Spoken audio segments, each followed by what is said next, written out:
Les élèves du CM1 de l'établissement de Tebbouni, heureux de vous retrouver encore une nouvelle fois. Soyez les bienvenus sur notre chaîne YouTube Établissement de Tebbouni pour l'enseignement à distance. Toujours avec vous, votre enseignant de la langue française, Monsieur Mohamed Sadouk.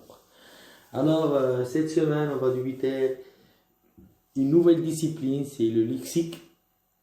Et on va commencer bien sûr par l'organisation du dictionnaire et les noms propres et les noms communs aussi. Alors, on a deux cours intitulés l'organisation du dictionnaire, qu'on va voir comment un dictionnaire s'organise, qui sont les parties du pli intéressantes auxquelles il faut faire attention, quelque chose qu'on doit apprendre. Alors, c'est pour cela on va entamer toute la discussion. Et aussi, concernant le nom propre et le nom commun, on va aussi un petit peu essayer de vous rappeler ce qu'on a vu pendant les séances de ce cours-là. Alors, tout de suite, on va commencer par la première partie, bien sûr, l'organisation du dictionnaire. Alors, le dictionnaire sert à expliquer un mot difficile ou inconnu. Alors, l'utilisation d'un dictionnaire, c'est qu'il sert à expliquer un mot difficile ou un mot qu'on ignore la définition ou la signification. Il indique la définition, l'orthographe et le genre du mot recherché. Alors, le dictionnaire, il nous donne plusieurs choses sur le mot qu'on est en train de chercher la définition. Alors, il nous donne la définition qui contient l'orthographe de ce mot. Alors, comment on peut l'écrire? Aussi, le genre du mot recherché. Alors, dans le dictionnaire, les mots sont rangés par ordre alphabétique. Alors, quand on dit l'ordre alphabétique, on dit de A jusqu'à Z. Pour chaque page du dictionnaire, alors il y a ce qu'on appelle les mots repères. Placés en haut de chaque page, facilite la recherche et indique le premier et le dernier mot de la double page. Alors ici, on est en train d'apprendre ou de se rappeler ce qu'on a vu, comment effectuer une recherche sur le dictionnaire. Alors, on a vu que le dictionnaire, il nous donne la définition du mot. Aussi, pour effectuer une recherche sur le dictionnaire, alors le dictionnaire il est rangé déjà par ordre alphabétique de A jusqu'à Z. Alors, ce qui facilite la recherche, alors si le mot qu'on va rechercher la définition commence par la lettre P, bien sûr, on va se diriger directement sur la partie de la lettre B pour effectuer notre recherche. Et aussi, si on connaît le début du mot, bien sûr, il y a ce qu'on appelle les mots repères sur chaque page, mes chers élèves. Alors, bien sûr, dans un dictionnaire, les informations données sur chaque mot sont réunies dans un article. Alors, on est en train de chercher la définition du mot, par exemple, enfant. Alors, ce mot-là, alors, sa définition, elle est rangée sous forme d'un article ou d'un petit texte.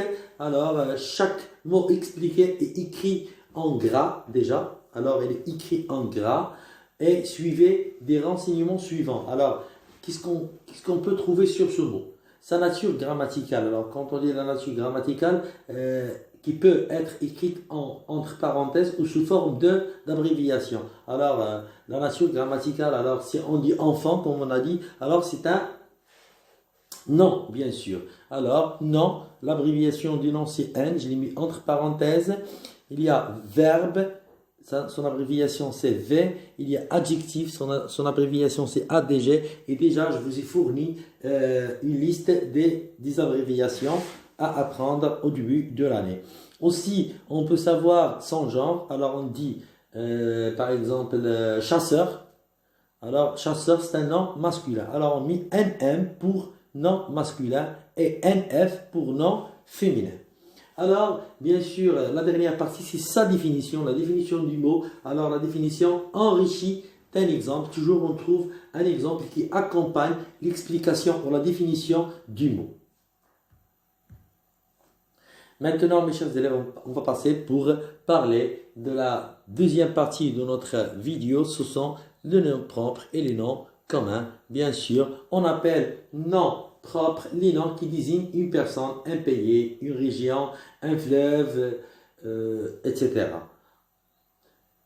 Il donne une identité, il commence par une majuscule. Alors, toujours, les noms propres, il nous donne l'identité de ce dont on est en train de parler, et il commence toujours, et ça c'est la chose la plus intéressante, il commence toujours par une majuscule. Exemple, Karim, K majuscule, Maroc, M majuscule, Rabat, R majuscule. Alors Karim, déjà c'est un nom de personne, Maroc c'est un nom de pays, et Rabat c'est un nom de ville.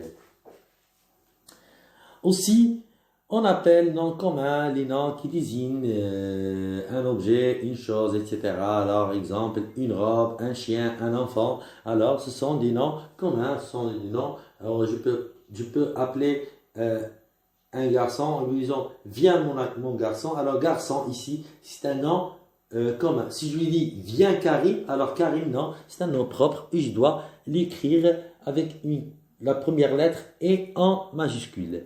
Maintenant, mes chers élèves, on va passer pour voir l'application de nos deux cours dont on est en train de parler.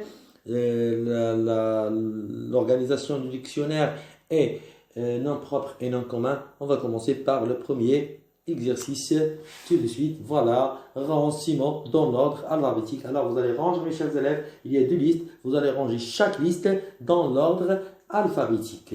Alors, on a maman, verbe, ami et centre. C'est la première liste. Et on a la deuxième liste, message, meuble, mère et à la fin, maman. Alors, on doit ranger chaque liste dans l'ordre alphabétique. Et ça, on l'a déjà bien sûr fait. Maintenant, on va passer pour voir le deuxième exercice. Écrit en lettres la signification des abréviations suivantes. On a N, on a ADG, on a SIN et on a NF. Alors, chaque abréviation a un nom. On doit l'écrire en lettres.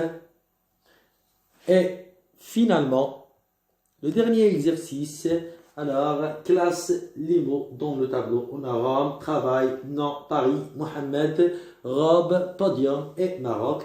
Et le tableau il est divisé sur deux colonnes, noms propres et noms communs. Alors on va classer les noms propres dans la rangée des noms propres et les noms communs dans la rangée des noms communs. Jusqu'ici, mes chers élèves, je vais vous dire au revoir, à la séance prochaine et merci pour